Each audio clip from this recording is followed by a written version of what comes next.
Hello guys, my name is Hemant Lohani and welcome back to my YouTube channel. और आज इस video में हम बात करेंगे कि कैसे हम फंडामेंटल एनालिसिस को यूज़ करके स्टॉक मार्केट में पैसा बना सकते हैं और कैसे हम अपना पैसा सही जगह इन्वेस्ट कर सकते हैं। तो चलिए बिना देरी के शुरू करते हैं।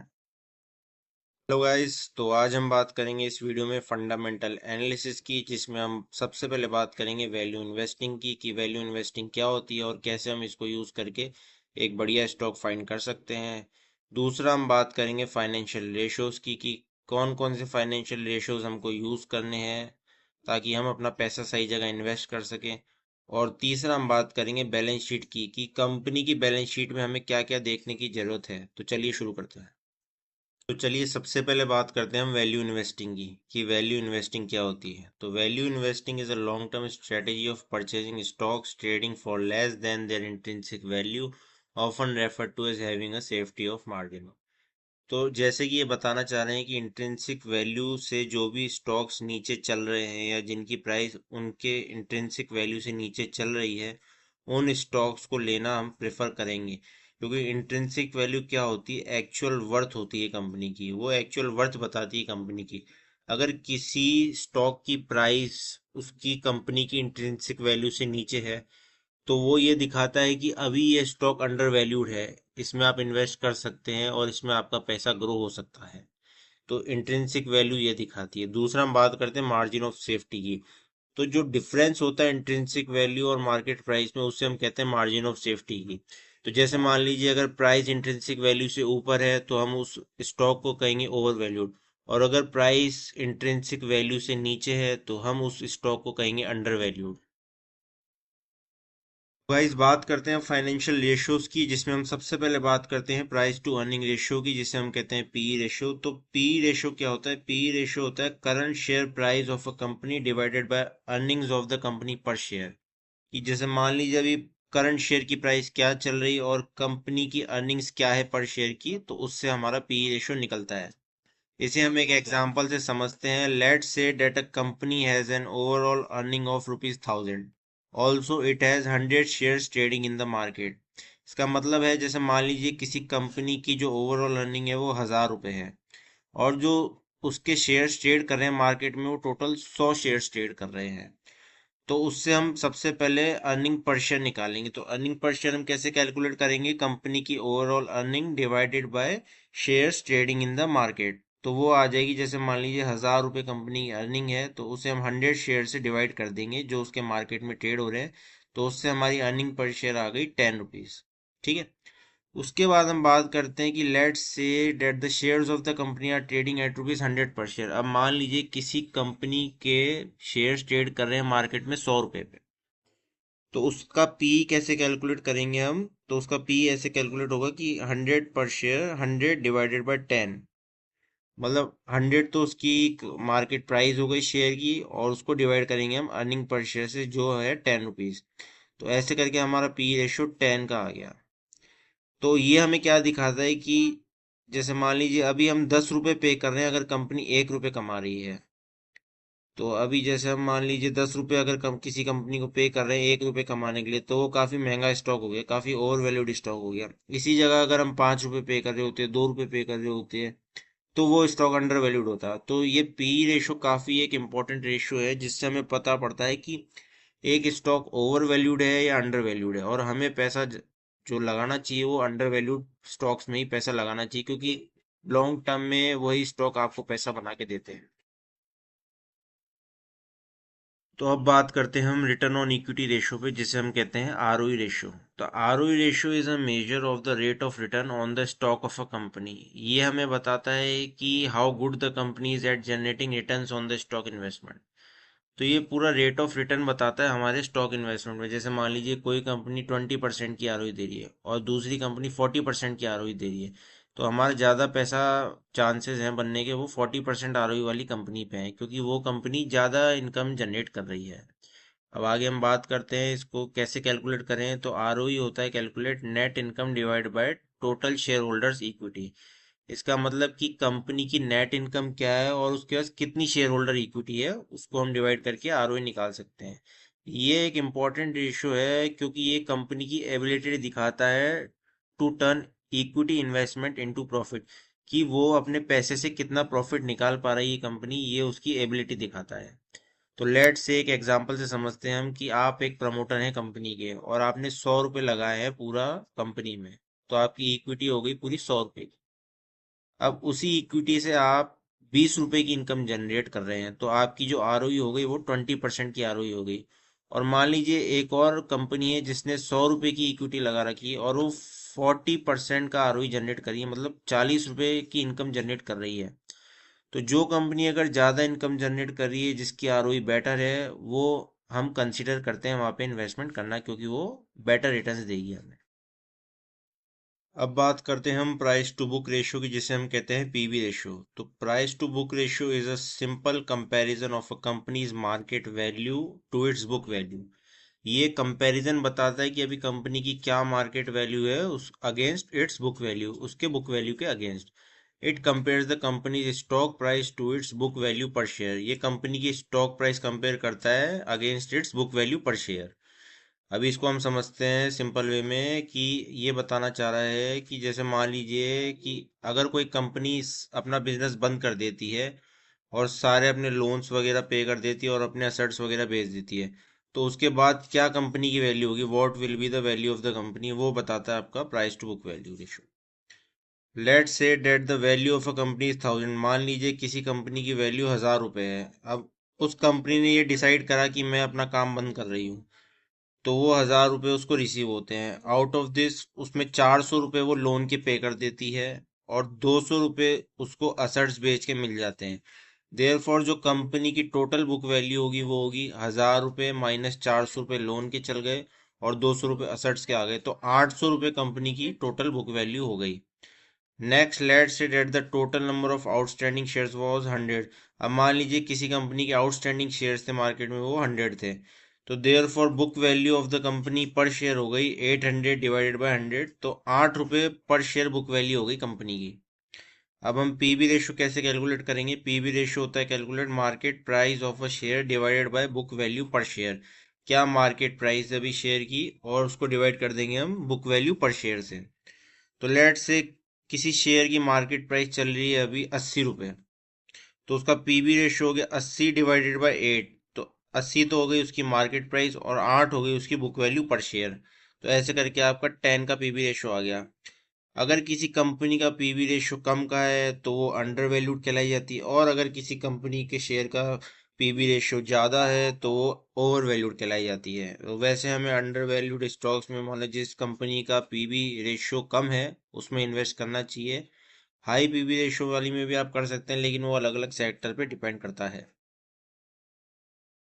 तो अब हम बात करते हैं डिविडेंड यील्ड रेशियो की, जिसे हम कहते हैं डिविडेंड प्राइस रेशियो। तो डिविडेंड यील्ड रेशियो हमको बताता है अमाउंट ऑफ मनी और dividend that a company pays to its shareholder over the course of a year डिविडेंड by its current stock price. कि क्या अमाउंट ऑफ मनी या क्या अमाउंट ऑफ डिविडेंड एक कंपनी पे कर रही है उनके शेयर होल्डर्स को पूरे साल में। तो ये हमें एक बताता है कि आप मान लीजिए, जैसे मान लीजिए किसी कंपनी का शेयर चल रहा है 100 रुपये पे, और वो कंपनी आपको 20% का डिविडेंड दे रही है, तो इसका मतलब 20 रुपये का आपको डिविडेंड हर साल वो कंपनी दे रही है उस शेयर पे। तो ऐसे करके हम इसको समझ सकते हैं। और it is an indicator of the returns you can expect on your investment. ये एक तरीके का इंडिकेटर है, ये बताता है कि आप अपने इन्वेस्टमेंट पे क्या रिटर्न्स एक्सपेक्ट कर सकते हैं, कितना अमाउंट ऑफ मनी और डिविडेंड वो कंपनी आपको पे कर रही है। तो अब हम बात करते हैं what is dividend. Let's say that a company makes a profit of 1000 rupees. Out of this it decided to keep rupees 600 for business expansion and distribute rupees 400 among its shareholders. ये कहना चाह रहे हैं कि जैसे मान लीजिए कोई कंपनी अगर 1000 रुपये का प्रॉफिट कमाती है, तो उसमें से कंपनी चाहती है कि 600 रुपये तो मैं अपना बिजनेस एक्सपेंड करने के लिए रखूं और 400 रुपये मैं अपने शेयर होल्डर्स में डिस्ट्रीब्यूट कर दूं। तो assuming that there were 100 share, मान लीजिए उस कंपनी के 100 शेयर्स हैं मार्केट में, तो हर शेयर होल्डर के पास 4 रुपये का डिविडेंड आ जाएगा। ये 4 रुपये कैसे आया, 400 रुपये डिवाइडेड बाय 100 शेयर्स, ये आपके 4 रुपये पर शेयर होल्डर डिविडेंड आ जाएगा। तो ये बन जाता है return on investment for the share holder. Even if the share price did not appreciate the share holder earned a return on his investment. अब अगर मान लीजिए पूरे साल में भी शेयर प्राइस नहीं बढ़ती, लेकिन फिर भी उसके रिटर्न बन जाएंगे क्योंकि कंपनी ने डिविडेंड उसको दिया है।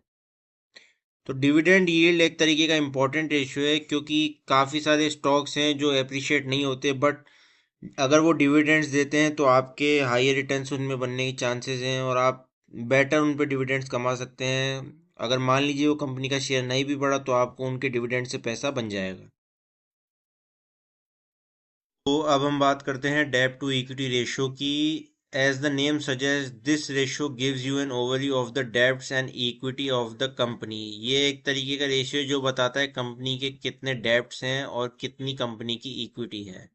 तो डेब्ट्स मतलब कंपनी को कितना चुकाना है, और इक्विटी मतलब कंपनी की ओनरशिप, कंपनी के पास कितना इक्विटी है। तो ये कैसे कैलकुलेट होता है? It is calculated by dividing the companies total liabilities, जिसे हम डेब्ट्स कहते हैं, bye it's total share holders equity. So it can give you an indication of how much is the company running on loans versus own funds। ये एक तरीके का indication देती है आपको कि कंपनी के पास अभी कितने अमाउंट के लोन्स हैं, कितना लोन्स कंपनी को पे करना है, और कितने उसके पास फंड्स हैं, इतने फंड्स हैं भी नहीं है ताकि वो लोन पे कर पाए नहीं कर पाए। ये एक तरीके से रीपेइंग कैपेसिटी बताता है कंपनी। अब जैसे मान लीजिए किसी कंपनी के पास लोन्स तो 10 लाख के हैं, लेकिन फंड्स ही उसके पास 5 लाख के हैं, तो वो पे नहीं कर पाएगी कंपनी। तो ये एक तरीके से इंडिकेटर है, ये बताता है कि कंपनी ज़्यादा लोन में है या उसके पास फंड्स है नहीं है पे करने के लिए। तो ये पूरी चीज़ें बताता है कंपनी की डेब्ट टू इक्विटी रेशो। अब मान लीजिए usually if a company has a lot of डेब्ट, then it is assumed that the company will find it difficult to pay it back. अब जैसे मान लीजिए किसी कंपनी के पास बहुत ज़्यादा उधार है, बहुत ज़्यादा डेब्ट है किसी कंपनी के पास, तो ये माना जाता है कि कंपनी को काफ़ी डिफिकल्टी होगी उसको पे बैक करने में, क्योंकि उस पर इंटरेस्ट भी लगता है, काफ़ी चीज़ें लगती है। तो वो कंपनी के एक तरीके से प्रॉफिट में भी हैम्पर करता है, प्रॉफिट भी कई बार नेगेटिव ले जाता है और नेट इनकम भी कई बार नेगेटिव ले जाता है, जिससे कंपनी का कैश की भी कमी हो जाती है, कैश फ्लो भी कम हो जाता है। तो ये सब चीज़ें उसमें होती है। अगर मान लीजिए कंपनी के फंड ज़्यादा होंगे तो वो ईजिली अपने डेब्ट्स को पे कर सकती है। तो ये एक काफ़ी अच्छा रेशो है जो बताता है, अगर मान लीजिए किसी कंपनी के पास ज़्यादा डेब्ट है तो आप उस कंपनी में इन्वेस्ट करने से बच सकते हैं, उस कंपनी के स्टॉक में इन्वेस्ट करने से बच सकते हैं। ऐसी कंपनीज में इन्वेस्ट करें जहाँ उनका डेब्ट टू इक्विटी रेशियो कम है। अगर किसी कंपनी का डेब्ट टू इक्विटी रेशियो कम है तो वहाँ आप इन्वेस्ट कर सकते हैं, क्योंकि वो कंपनी इजीली अपना डेब्ट पे कर सकती है। तो ये पूरा चीज़ें बताता है। अगर किसी कंपनी का डेब्ट है तो उस पर इंटरेस्ट भी जाना है, उस पर उनका प्रॉफिट भी कम होगा, लॉस भी हो सकता है उनको, और वो नेगेटिव इम्पैक्ट भी कर सकती है उनके नेट इनकम पे। तो ये सब चीज़ें देख के ही हमको इन्वेस्ट करना है। तो अब हम बात करते हैं करंट रेशियो की। तो करंट रेशियो क्या होता है? The current ratio is a liquidity metric measuring a company's ability to pay short term obligation due within 1 year with its current assets. ये बताता है कि कंपनी की क्या एबिलिटी है उसके शॉर्ट टर्म ऑब्लिगेशंस पे करने के लिए। शॉर्ट टर्म ऑब्लिगेशंस मतलब शॉर्ट टर्म लोन्स कह सकते हैं, या ऐसे लोन जो उनको 1 साल के अंदर ही पे करने हैं विद इट्स करंट असेट्स, उनके करंट असेट्स में से। अब ये कैसे कैलकुलेट होता है? ये कैलकुलेट होता है current assets divided by current liabilities. अब जैसे मान लीजिए किसी कंपनी के पास करंट असेट्स तो हैं 300 रुपए के और करंट लाइबिलिटीज है 100 रुपए की, तो उनका जो करंट रेशियो आ गया वो 3 का आ गया। मतलब कंपनी के पास काफी अच्छे करंट असेट्स हैं ताकि वो अपनी लाइबिलिटीज इजीली पे कर पाए। तो यूजुअली कहते हैं ratio, current ratio above 1 indicates good financial health. मतलब अगर कोई करंट किसी कंपनी का करंट रेशियो 1 से ऊपर है तो कंपनी की फाइनेंशियल हेल्थ अच्छी मानी जाती है। While companies current ratio between 1.5 and 3 is generally considered ideal. अगर किसी कंपनी का करंट रेशियो 1.5 से लेके 3 के बीच में है तो वो आइडियल मानी जाती है, मतलब सही मानी जाती है, गुड मानी जाती है। तो करंट रेशियो हम कैसे कैलकुलेट कर सकते हैं? Current assets divide by current liability. जैसा कि मैंने बताया था, जैसे मान लीजिए किसी कंपनी का 300 रुपये करंट असेट्स है और उनको करंट लाइबिलिटी 100 रुपये की पे करनी है, तो वो इजीली पे कर सकती है। तो कंपनी की एबिलिटी है कि वो आराम से अपने शॉर्ट टर्म ऑब्लिगेशंस पे कर सकती है 1 ही साल में, क्योंकि उसके पास करंट असेट ज़्यादा है, इजीली वो पे कर सकती है। तो यूजुअली 1 से ऊपर का करंट रेशो बढ़िया माना जाता है, 2 तक 3 तक भी आप आइडियल कंसिडर कर सकते हैं। जितना अच्छा करंट रेशियो होगा उतना इजीली कंपनी पे कर सकती है, और जितना कम करंट रेशियो होगा तो कंपनी को दिक्कत आएगी पे करने में।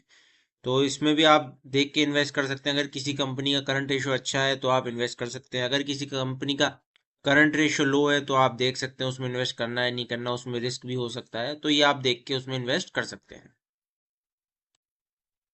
तो बात करते हैं अब हम बैलेंस शीट की। तो हमें कंपनी की बैलेंस शीट में क्या क्या देखना है ताकि हम पता लगा सकें कि इस कंपनी के स्टॉक में हमें इन्वेस्ट करना है नहीं करना। तो सबसे पहले तो हमें देखना है सेल्स। सेल्स को हम कहते हैं टॉप लाइन, कि कंपनी की क्या सेल्स है, हर साल कंपनी की सेल्स बढ़ रही है या कम हो रही है। तो सबसे पहले तो हमें ये देखना है। दूसरा हमें देखना है कंपनी के प्रॉफिट्स, जिसे हम बॉटम लाइन भी कहते हैं। तो कंपनी के प्रॉफिट्स बढ़ रहे हैं हर साल या कम हो रहे हैं, तो ये सब भी हमें देखना है। तो ये कुछ 3 इंडिकेटर हैं जो मैं आपको बता देता हूँ क्या क्या देखने हैं हमको बैलेंस शीट में। तो सबसे पहले तो हमें देखना है कि सेल्स कंपनी की ग्रो हो रही है नहीं हो रही है।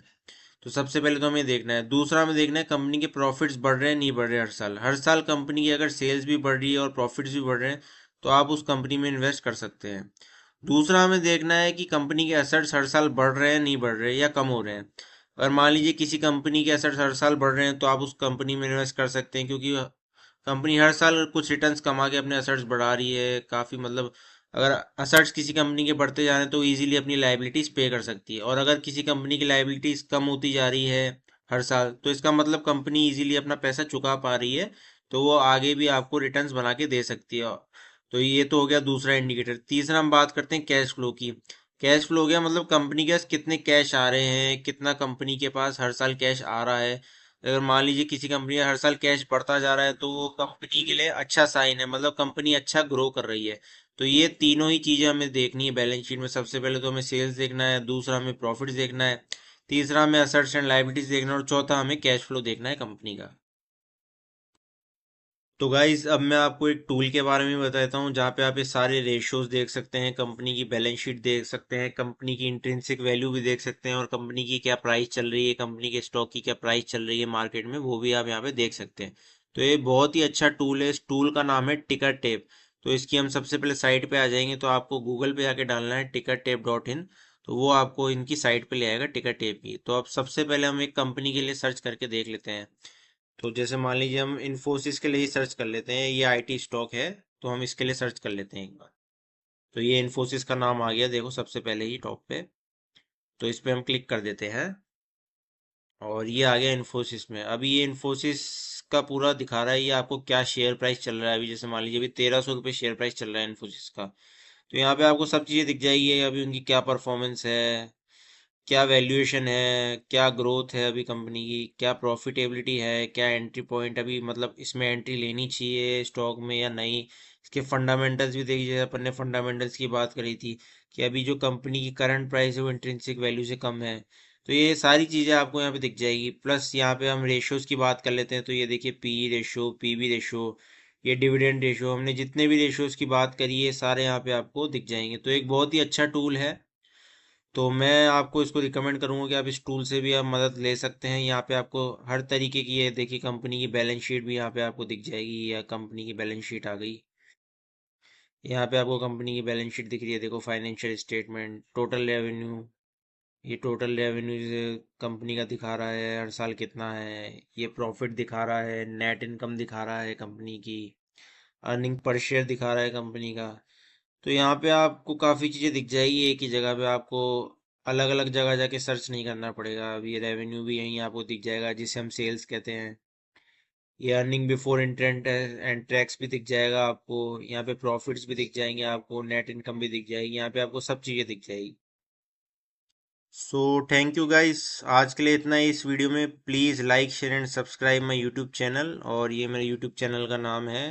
Please guys like share and subscribe, और आगे ही कुछ ऐसी इंटरेस्टिंग वीडियोस और नॉलेजेबल वीडियोस के लिए प्लीज़ सब्सक्राइब कर लें। और मैं आपको अगली वीडियो में मिलता हूँ। Thank you.